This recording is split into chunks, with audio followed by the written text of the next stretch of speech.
Muito bem, nação, vamos para mais um vídeo aqui no nosso canal. Vamos analisar agora os comentaristas falando sobre a grande conquista do Flamengo na Libertadores da América, tricampeonato do Mengão e agora a preparação para o Mundial de Clubes. E os comentaristas debateram também quem pode desbancar o Flamengo e o Palmeiras, que estão ganhando tudo, né? Na verdade, na Libertadores da América, nos últimos 4 anos, só deu Flamengo e Palmeiras. Então nós vamos aqui analisar, tem aí os créditos, já deixa o canal da ESPN Brasil, vou deixar o link na descrição. E você, nação, que está contente, feliz, gratificante com a grande vitória do Mengão na Libertadores, explode o dedo no like, vamos bater uma meta juntos aqui de 1000 likes para esse vídeo.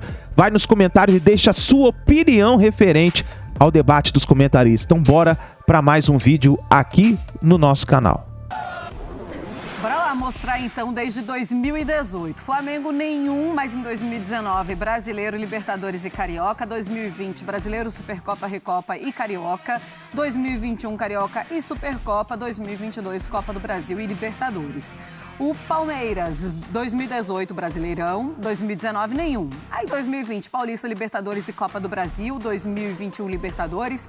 2022 Paulista e Recopa. E aí você pode colocar já o Campeonato Brasileiro também nesse ano de 2022. Só não dá para colocar porque, né, o pessoal lá do Data, eles só colocam mesmo. Só trabalham com o que aconteceu. Assim, mas já pode colocar Campeonato Brasileiro aí na temporada 2022 para o Palmeiras. Ô, Renato, você consegue imaginar algum outro time? A gente viu o Atlético Mineiro o ano passado entrando, né, nessa dupla. Mas aí esse ano a gente já viu perdendo muito da sua força. Você consegue imaginar uma outra equipe brigando de frente com o Flamengo e o Palmeiras? Marcelo, acho que imaginar dá. Eu só não vejo nenhuma outra potência preparada para ser regular, assim, linear como os outros dois. Potencial tem. Você pega um Corinthians, a capacidade de arrecadação que o Corinthians tem. Você pega o São Paulo, a camisa que tem, a capacidade de arrecadação. O próprio Vasco, a gente estava até agora criticando, tem poucos clubes com o potencial que o Vasco tem de ter uma arrecadação, de ter uma organização. Agora, precisa dessa palavrinha que eu falei, organização, gente séria trabalhando de maneira profissional, e esses clubes não têm demonstrado nos últimos anos que não tem. E é sempre muito legal falar sobre isso, porque muita gente vem perguntar, você torce para o quê? Pô, a gente fica tanto... Claro que todo mundo tem seu time, tem suas preferências, mas hoje em dia eu sou um cara que eu torço muito mais para coisa séria, para o bom trabalho no futebol brasileiro chegar a títulos, bater em coisas grandes. E eu acho que aí a gente tem 2 exemplos de clubes que trabalharam para estar vivendo o que estão vivendo. Cada um da sua maneira, com erros também, não é tudo só flores. O Flamengo mesmo trocou de um monte de treinador um monte de vezes aí também, enfim. Mas o Flamengo na questão financeira, por exemplo, lá atrás, pô, a gente vai aqui, tem umas vacas magras, vamos levando o time do jeito que dá pra gente chegar nesse momento como o Flamengo tá agora e ter a capacidade de trazer um Pedro da Europa, investir num Everton Cebolinha, um jogador de seleção brasileira, e trazer ele pro Brasil brigando, indo em Portugal e pagando em euro a parada. No caso do Palmeiras, você já vê um processo, vamos dizer assim, que foi facilitado por você ter um treinador que... O Palmeiras acertou muito com o Abel. O Abel, eu diria que ele é muito importante, mas mais importante que o Abel hoje é o processo de futebol do Palmeiras. Exatamente. O Palmeiras hoje tem uma categoria de base muito forte. O Palmeiras tem um departamento de futebol com pessoas muito importantes para desenvolver tudo isso. E dito tudo isso, trabalhar no Palmeiras hoje é mais fácil para qualquer treinador. E eu não estou tirando o mérito do Abel Ferreira, não. Claro. Mas eu acho que o Abel Ferreira, ele está indo muito bem no Palmeiras, não só pelo Abel Ferreira, mas pelo Palmeiras. O que o Palmeiras propicia para ele no dia a dia, em questão de estrutura, em questão de organização, questão financeira também, que o Palmeiras se ajustou nos últimos anos. Então, eu acho que pode sim aparecer outras equipes e brigar. Mas eu não sei se elas vão ter a capacidade de ter a mesma regularidade que esses 2 clubes estão tendo.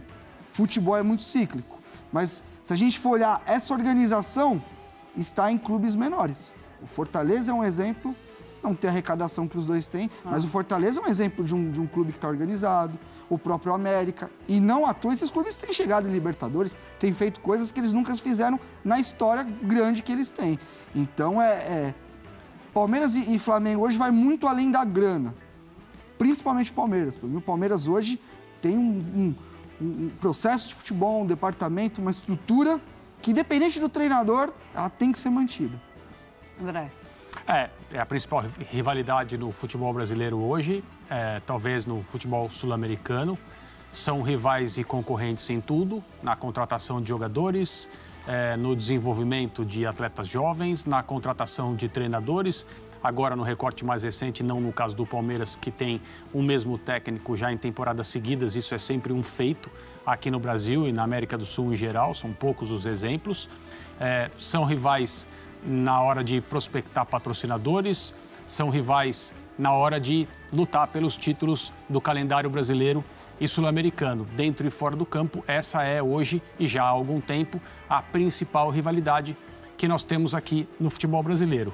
Cada um a seu modo, como disse o Renato, com estruturas diferentes, com virtudes diferentes, mas muito bem feitos os trabalhos no Palmeiras e no Flamengo, no sentido de colocar em campo o melhor time de futebol que podem colocar.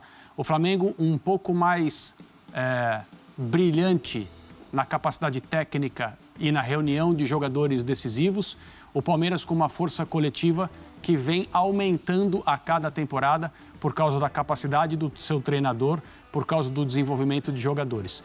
Então, é ótimo que eles sejam diferentes nas suas qualidades e também nos seus problemas, e não é coincidência que eles sejam esses papa-títulos que nós mostramos na tela.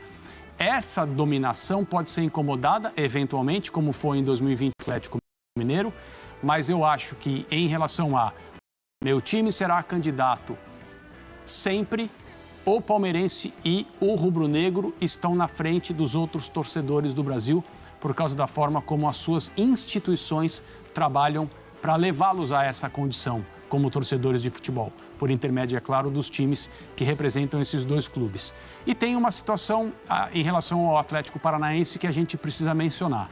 O Atlético é o time que eliminou o Flamengo de Copas recentes, eliminou o grande Flamengo de 2019 da Copa do Brasil.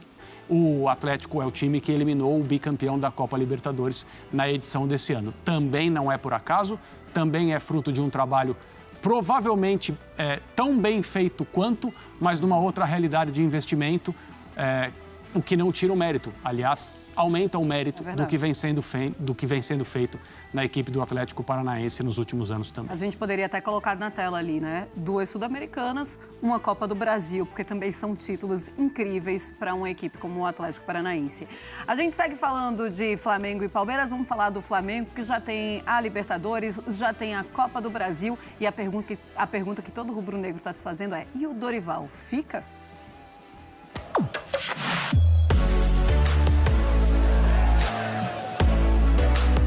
Eu tinha uma certeza, uma convicção muito grande que um dia eu voltaria à equipe do Flamengo, da forma como eu saí nas 2 oportunidades anteriores, sem falar de ninguém, sem falar nada, enaltecendo o trabalho do clube, reconhecendo e agradecendo a oportunidade.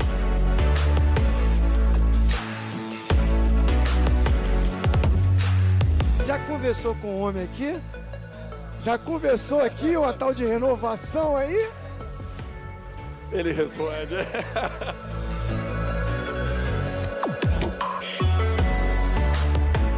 Em relação ao Dorival, o Dorival quer ficar, o Flamengo queria que ele ficasse. Tinha um monte de situação, de conversa fiada, que se não tivesse os títulos talvez não ficasse. Mas eu e o Dorival a gente sempre conversou. Tem coisas que a gente não externa para o público. Mas enfim, eu acho que é um marco a gente ganhar outra Libertadores. Mas na parte do Flamengo, posso garantir a vocês que nós estamos felicíssimos com o trabalho dele. Ele é muito merecedor disso, fez um trabalho excelente ao longo desse ano, reconhecido por todos. E a ideia é essa. É isso daí, nação. Então escreva aí o seu comentário, deixe o seu like no vídeo, participe aqui interagindo aqui com a gente aqui e nos vemos no próximo vídeo.